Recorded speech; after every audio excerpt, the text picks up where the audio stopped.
Well, we didn't start out like we wanted to. We weren't kind of focused, and we let SEMO get whatever they want offensively. But I think we picked it up in the second half. Caitlin made some big shots. Lex made a big three in transition, and we just overall rebounded better. Perfect. Let's go to Blake. Your question first. Macey, congrats on the win. What changed there for you guys in the third quarter? You outscored them 22-11. I think rebounding.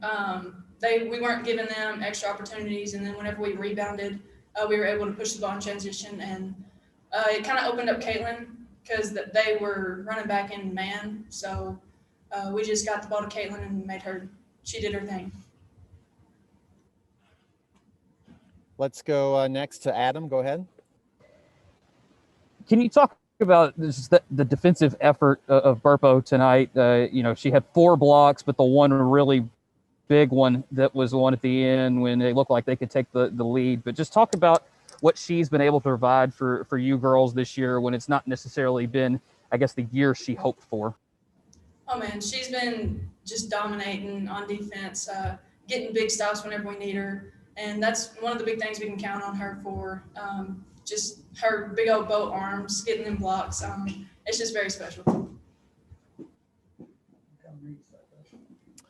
Can you talk about just the grit of this team when you're, backs against the wall? Kind of looked like SEMO had the momentum, but you were able to kind of pull this through. But it seems like this is something that you girls have done a lot this year.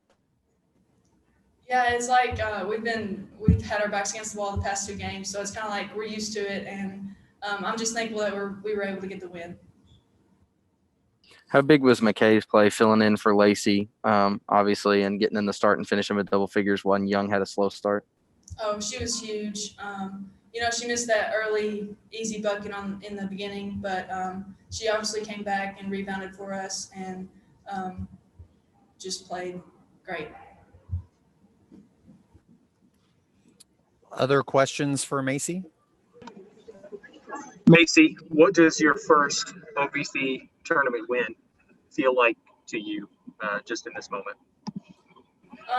It feels great. Obviously, we're excited, but we know we got business to take care of tomorrow, so we got to celebrate this one for a while and then get focused in on tomorrow. Blake, go ahead. Another question. Macey, last question for you. For me is how did the defensive game plan change once you found out TC Thompson wasn't in? Well, we knew we had to stop Rochelle Scott. She's a great player. She can get to the rim. She can shoot the three. And so we kind of tried to double her off the screens, but then that didn't work. So we did plug up. And then at the end, we just went to 2-3 and try to contain her. Time for 1 or 2 more questions for Macey, if anybody has any. Macey, from your perspective as the point guard, what is it like to deal with somebody like Latrice Sane, and how did you guys at least try to handle her after she had such a great first half? Well, I mean, she's big down there. Obviously, coming off ball screens, if her plug down is altering shots just because of her long arms. But, I mean, I think Caitlin did a great job of getting her in the air and then going up into her body and getting the foul. Anybody else? One more question. Walk us through the emotions of the Mana Mensa block, because in that moment, it kind of looks like you guys win the game after she makes such a big defensive play. Yeah, that was a huge play by Mana. Honestly, I was cutting through with buzzard, so I didn't really know who blocked it. I was just happy that it didn't go in. So